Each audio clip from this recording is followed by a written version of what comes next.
right, we are live once again.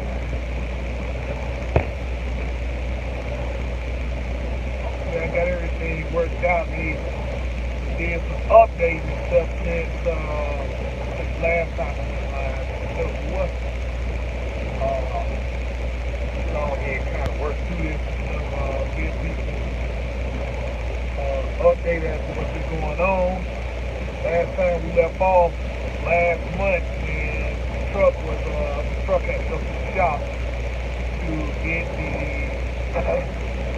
the air system done and stuff. So, alright, what's going on? Oh man, finally. Finally. Okay, they got the chat stuff here. Alright, so hey, is my audio sounding okay? Audio sound good? You need to come closer to hear you better. Okay, alright. Probably got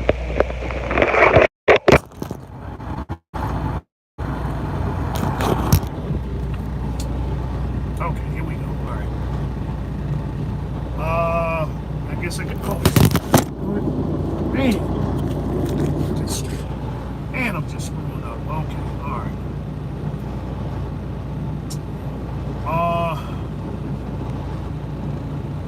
Try to work through this and stuff. Got the truck running, so y'all hear that in the background stuff. That's what I got going on, my guys. Okay, alright. So, last time we left off, I was getting the air system fixed. Y'all find out what's going on with the truck and stuff. So, what wound up happening was a series of stuff. So the engine fan hub, was bad, and y'all remember when I got the compressor? I got the new compressor and the new dryer and all that stuff before I went and got the rebuild on the truck. Well, when you change the compressors, well, I got everything changed and new lines and stuff, but what happened, we didn't get those air tanks cleaned out. So the oil and stuff that came from when the compressor went bad was inside the tank. And so it wound up going through the air system again, and that's where it was clogging up and all that stuff there. So I had to get all that cleaned out. You had to get that cleaned out as well and stuff. So with everything, they hit me up for about $3,000. So they hit me up for $3,000 and stuff. So a month later, it's the same problem dealing with the air system, but it's not the same problem, but it is the air system, right? So I think the valve on the compressor got stuck, and so with the truck running, I'm losing a whole bunch of air and stuff, right? I shut the truck off, then yeah, everything's fine. The air maintained. So I gotta take it to the shop Wednesday once I get delivered. So I'll take it to the same people who did my in-frame and stuff like that. Maybe they can get this thing right, and I'll have this air system figured out for good this time. So, when I got the truck back, it did hold up, and I was able to make my money back. and stuff like that. So, yeah, all in all, the engine is still running immaculate. I just got a problem with the air system. So once I get that rectified and stuff, that's it. So with me being up there, I finally sat down and talked with the dispatchers and stuff up there and asked what was going on. And so they finally told me what my status was. Y'all looking to lease on, I charge 10%.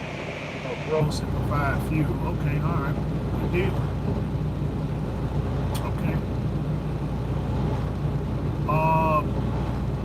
So I got up there and we sat down, we had a talk and stuff, and so 4 years I've been working 4 years I've been leased on to this carrier, and people been trying to figure out, they're like, who board was I on? And so, people thought I was on other folks' board and stuff like that. They thought I was leasing a truck. And so, I was kind of floating around or whatever and stuff, right? So,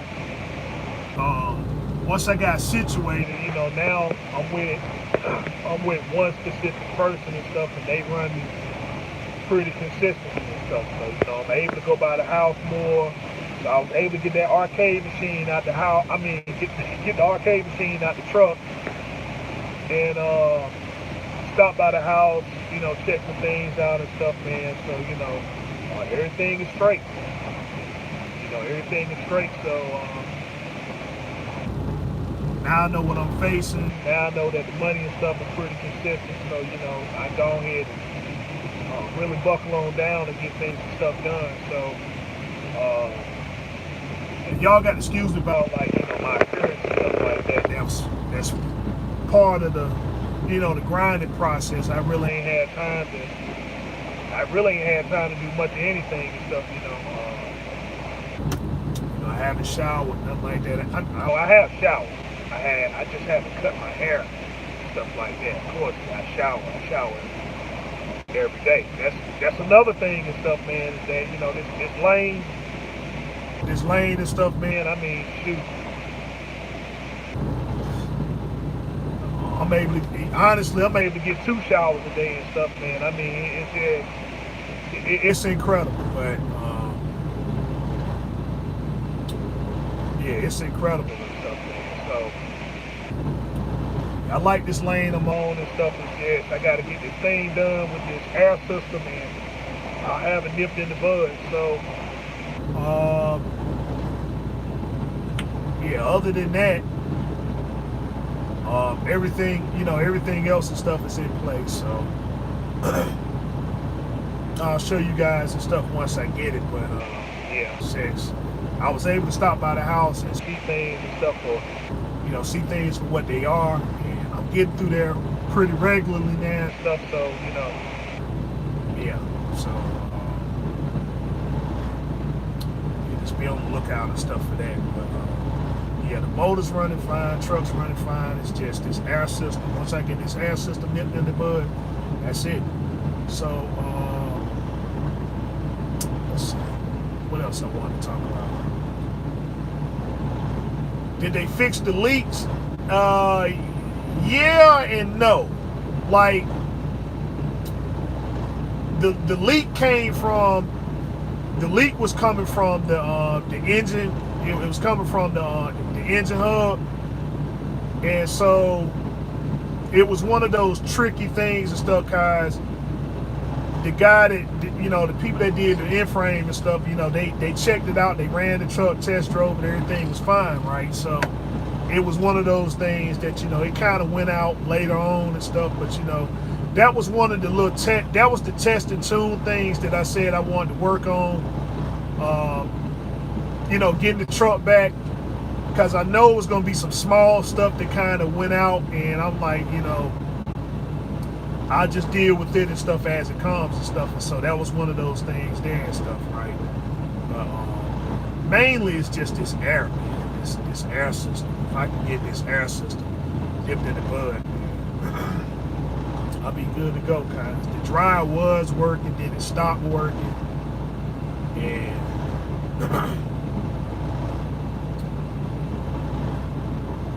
this is where I stand now and stuff. So it's just once the truck, like I said, it loses air real slow while it's running. If you shut it off, then it's good. I had to change the engine. No, not the engine. They got this thing called the pass-through manifold, right? The cascading pass-through manifold. So that was leaking real bad, so I went and got that changed. And I'm gonna tell you, I made a real big mistake, because I thought it was one of those easy things that you can change and stuff. So I took it to the TA like a dummy, and the TA, boy, they got me. I ain't gonna even lie, the TA got me, man. I took it in there. I took it in there and stuff. Dude showed me the sensors. He showed me the sensors that went inside the pass-through manifold. He said all these sensors are bad. They got to be changed. And they was calling Kenworth, and they called Kenworth and stuff, and they was charging $153 for one of these sensors, right? That they probably about $12, $13 in Freightliner, right? So just imagine if they would have had one of those in stock. And my mindset was I was just real upset, because when I bought the part, right, I spoke with Freightliner and I was asking them, I said, hey, listen, is there anything else I'm going to need other than this pass-through manifold and stuff? And so they told me no. They're like, no, you know, your sensors, everything will be fine. And you know, they pulled them out and stuff like that. So, you know, we put them back in, everything worked. But these hoses that go inside the pass-through manifold, Buddy didn't tight them. He didn't put them in tight. And now I don't know if he did it on purpose. I don't know if he did it on purpose or he just really didn't know, right? But I'm just saying, I mean, when I hit the parking brake and stuff, it was leaking real bad. And so he was saying it was the sensor. He said it was the sensor that was bad. So I got under there and I started fooling with that hose, and I'm like, this hose is real loose. So I got it pushed in there and stuff, and the air started maintaining, right? So it was loose the hose was loose on both sides. It was loose inside the truck. It was loose on the firewall. So I had to tighten that up, right? And put them hoses back in there. So then I said, I wonder if he did the trailer brakes like that. Just sure enough, I go pick the trailer up this morning, hit the trailer button and stuff, and the same thing happened. So I got the hoses in there and stuff, right? But I was just saying, what if I would have took this dude's word, right, and said, yeah, the sensors was making that air leak and stuff like that. And, you know, Buddy would have got me he would have got me out of a whole bunch of money. So, you know, that's my mistake. I should have never went to the TA. I mean, not the TA, the Petro. The same thing, TA Petro. I should have never went there to handle that mechanical issue. Like, dude, everything was saying just wait till you get to your mechanic in Jersey and then let him do it. He can get all this stuff situated and stuff, right? And me not wanting to be inconvenienced, I was like, you know what, it's a simple part. How can they screw it up, man? Just showing up, they screwed it up, man. I'm like, dude, if I didn't get under there and tighten them hoses up and just believe what this guy was saying, I would have still been sitting in Mebane till tomorrow to get those sensors. And you know, Petro got that policy where they got to be the ones to get the part and stuff, right? You can't go get the parts yourself. So, I mean, I ain't making that mistake no more and stuff. I'm like, dude, the only thing I'm going in for is PMs, and even that's questionable now, guys. Even that's questionable now and stuff, guys. You know, look, I'm just going ahead and break it down. Look, don't take your stuff to the TA, Petro, the Boss Car. They're commission shops, right? They're commission shops and stuff, which means that the mechanics get paid. The mechanics get paid off percentage per job that they do. So, if they get paid by the hour, then they get anywhere between 18 to 22%. 18 to 22%. So these guys get about $24 an hour, right? They get $24. They get $24 an hour. But I'm saying each job that they do, they get a percentage or whatever stuff, right? So,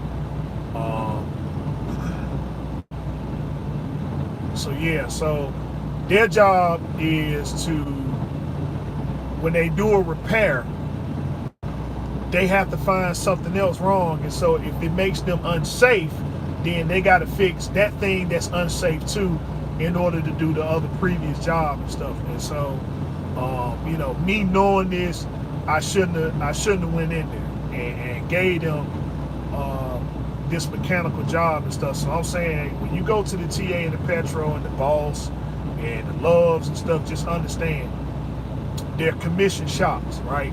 So that means don't go in there for no DOT inspection either. Like, unless you work for Landstar, don't go in there for a DOT inspection, guys. Their job is to find problems, and that's how they get paid and stuff, man. For each problem, for each job and stuff they got to do, then they add that onto the bill and stuff, and they get anywhere between 18 to 22%. That's how they get paid. So, you know, they don't get paid by the hour. That's why they sitting around, you know, they sitting around not doing nothing and stuff like that. They not getting paid. That's why a lot of them are in bad, you know, a lot of them are always in a bad mood and stuff, because it's an entry-level job. But, you know, it's an entry-level job and stuff. It's something else. See, they're really there for the mega carriers. And with the mega carriers and stuff, man, you know, they check behind everything they do like a fine-tooth comb. And so that's why when you go to those shops and the same people ain't there, because they got fired. You know, the truck that they worked on finally made it to the terminal, and they checked stuff out, and all the P's and Q's and stuff where they weren't supposed to be. So they like, where was this truck last worked on and stuff? Well, it was at this shop here and stuff. And so they did this wrong, they did that wrong. They send it up to the execs. The execs, you know, the execs send it down to management. The management just go on here and cut the guy loose. You know, hey, you messed up on this.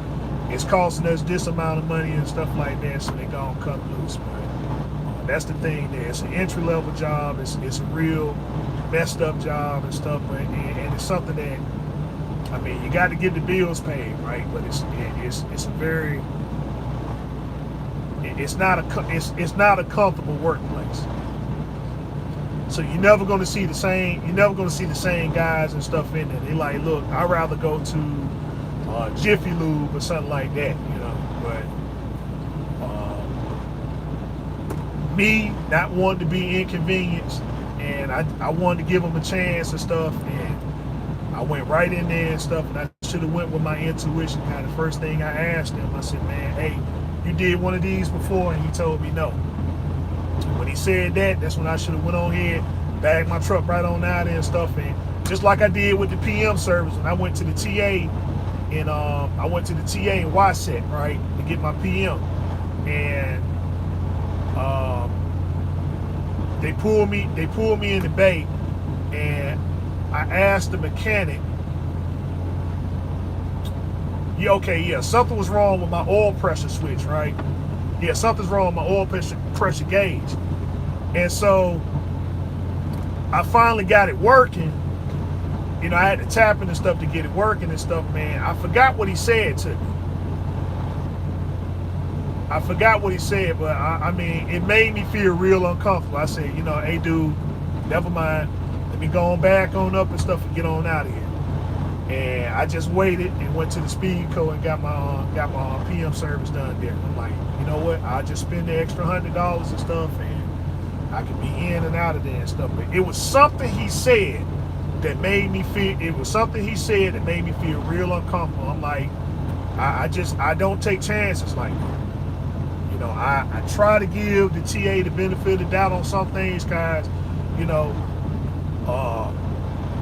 their PM prices, you're just not going to beat them. But you know, it's all the other stuff that go along with it, right? So it's all the other stuff that go along with it. But anyway,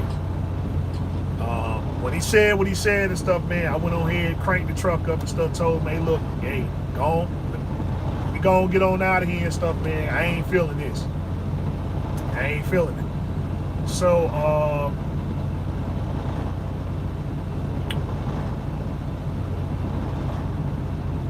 oh, you know what? I know what happened. Okay.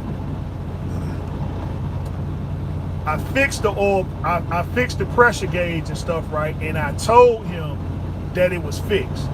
And he heard me specifically tell him that it was fixed.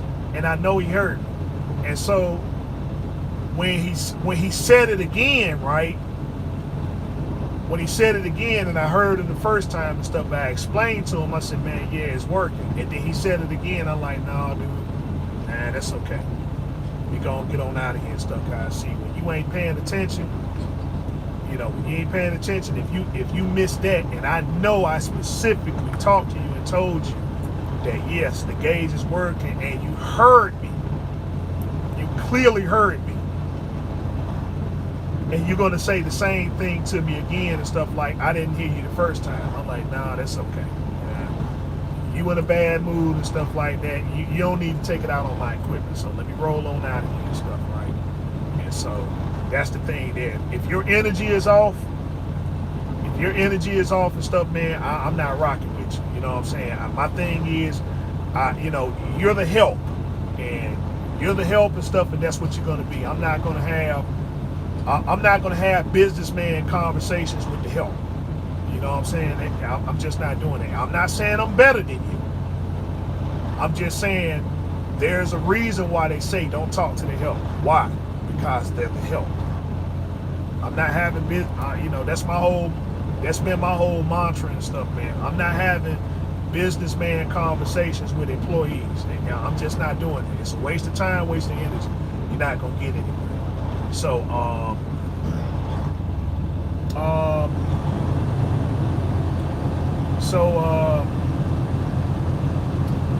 yeah, I got the PM and stuff done for the first time since the rebuild and stuff, and so, you know, everything came out good. They didn't see they didn't see none of the glittery stuff. You know, the oil was healthy. The oil was healthy and stuff. It's just this Cascadia gives you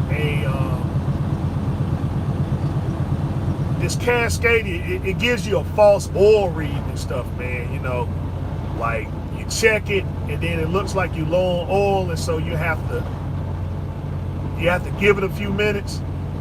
Well, no, I actually got to give it about an hour and stuff, man. Once everything's settled, you check the oil and stuff, man, it's right there where it's supposed to be. And so I was sitting there like, dude, I thought the oil was low and stuff, right? I was about to go in here and buy me a gallon, and good thing I didn't. Because I would have thrown another gallon in here and stuff, then I would have been talking about seals and stuff all messed up. But anyway, yeah, so that's the other thing I'm noticing too and stuff, is that the oil, I've been getting a lot of false oil reads and stuff, and so I got to actually sit a little while and stuff and check the dipstick and stuff, and then it's like, oh, okay, all right, everything's good. So yeah.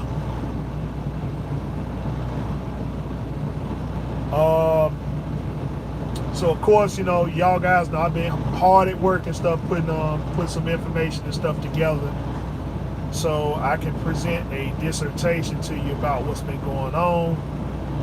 And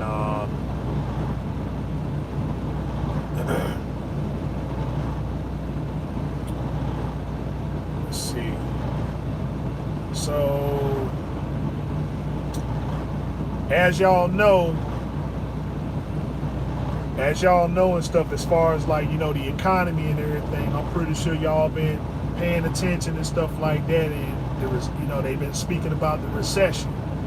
They've been speaking about the trucker recession, about yellow. I'm gonna go more into yellow when I get a little bit more time, when I get this phone set up and stuff, guys. That was one of the things I want to talk about there. And some of the new regulation that's going to be coming down the pipeline pretty soon. So, you know, to get y'all guys and stuff prepared for that. So, but with this recession that we're in, you know,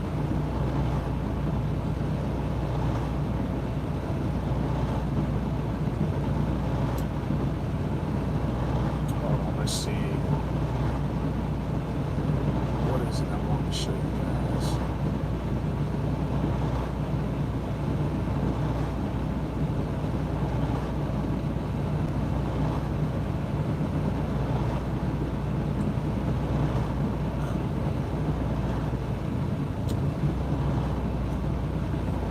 second.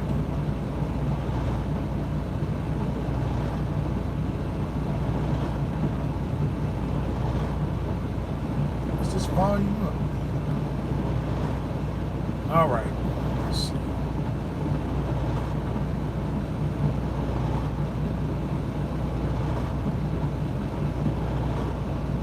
All right, volume is enough and stuff. So, yeah, this right here and stuff, right?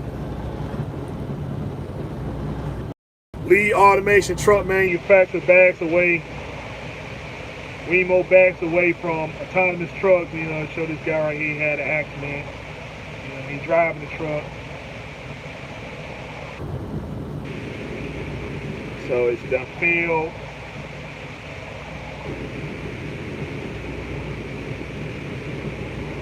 So people kind of celebrating a little bit, you know.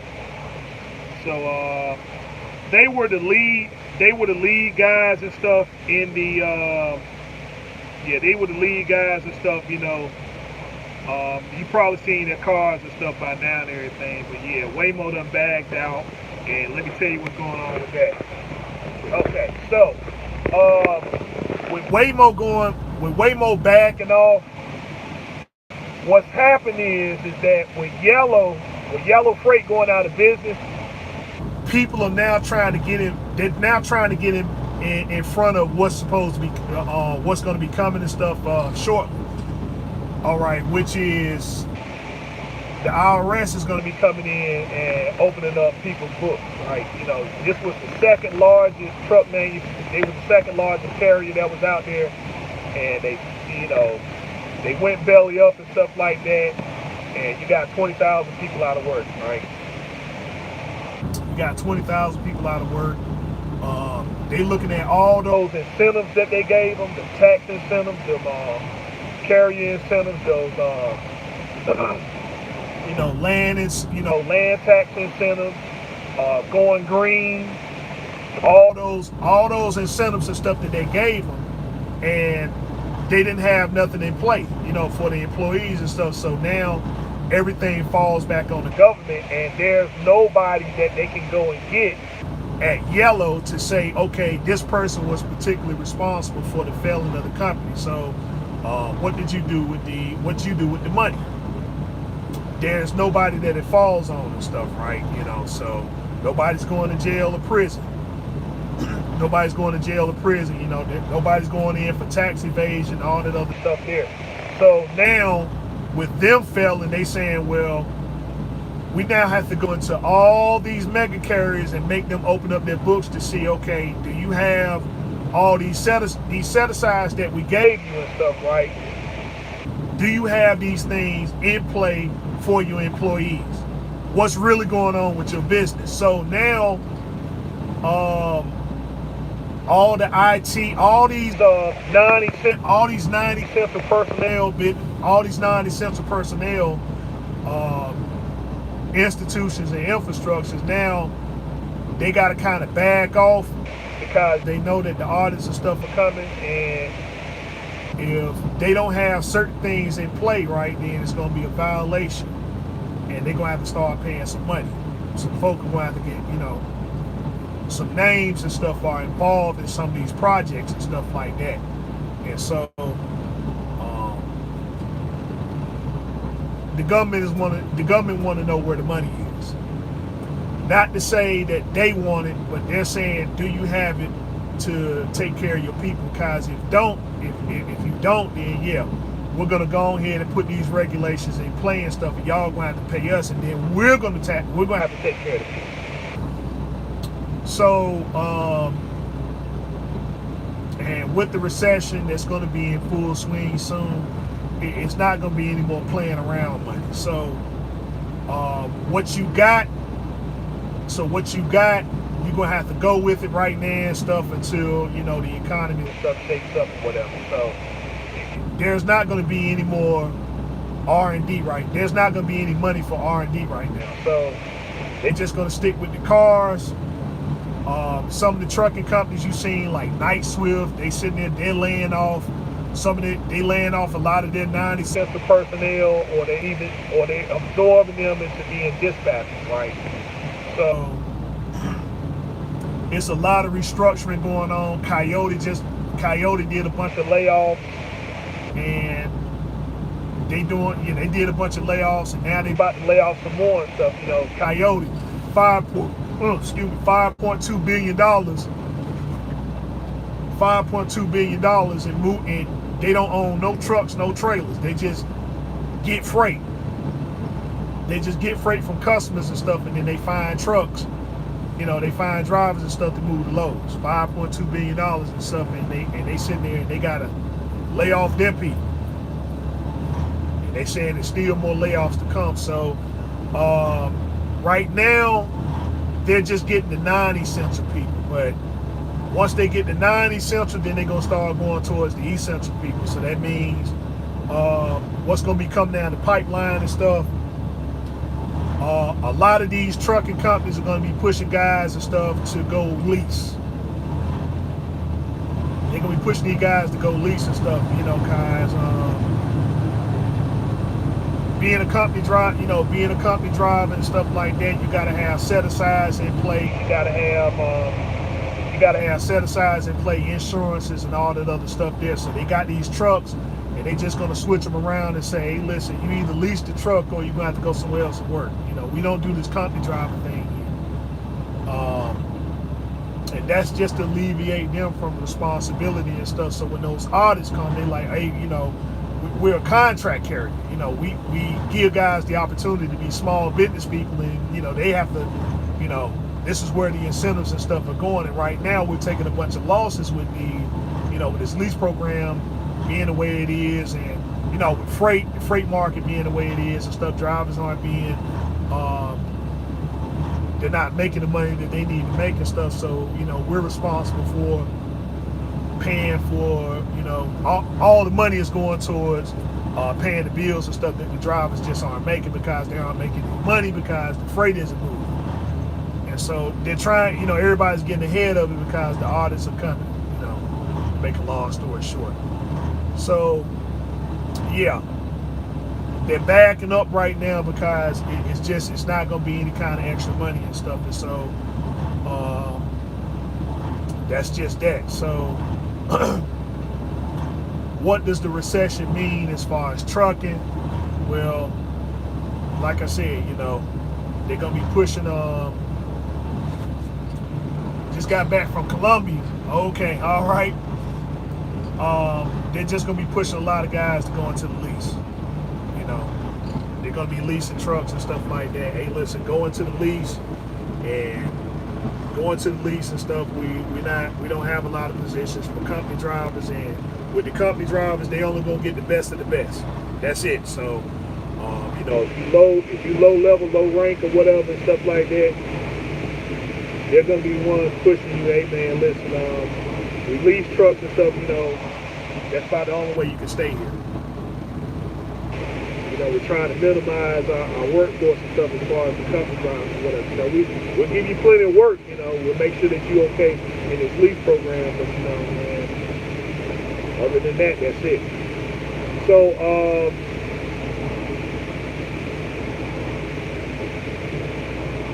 let's see.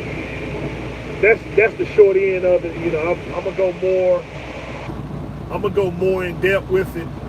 Because I got my notes and stuff written down, but I felt that I owed you guys a video because I haven't uploaded one in a month, and I've just been trying to get this truck together. I've been trying to get this truck together and stuff, but every day I've been going hard with the research, but it's just to put it all out there, put it all out there and stuff. I'm gonna need more than just this live and stuff. So expect some video. Everything doesn't have to be live. Everything doesn't have to be live and stuff. And so going back to just upload videos on the channel, and once I get this air system straight,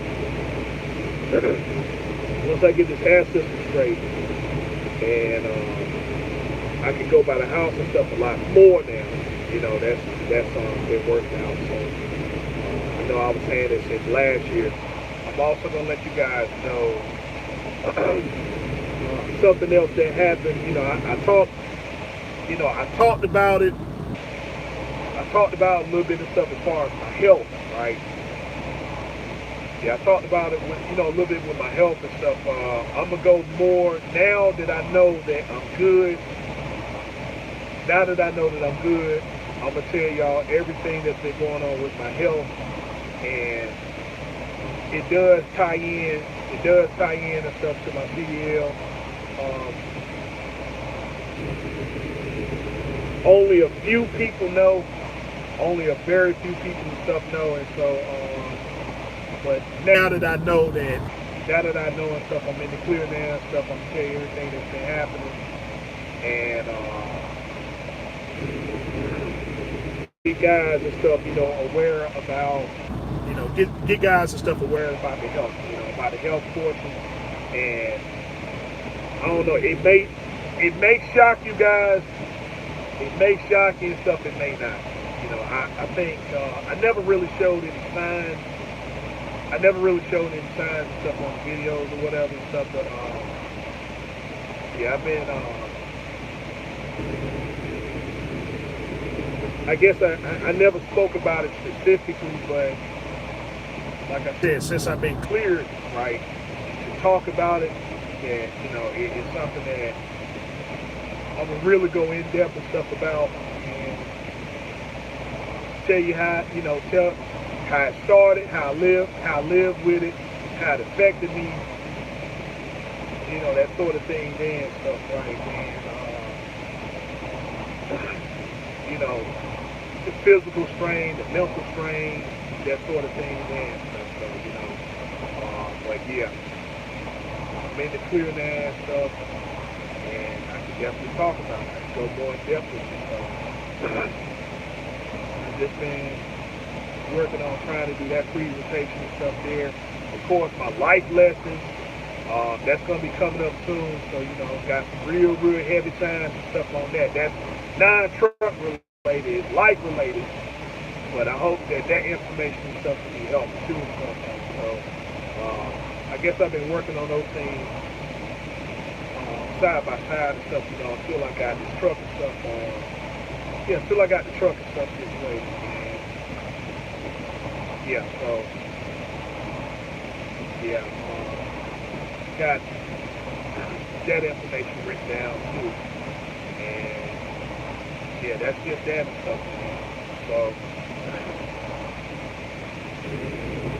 I guess once I get this truck done, this air system, once I get it straight and stuff, man, I can really, I guess I can really kick back and stuff, so.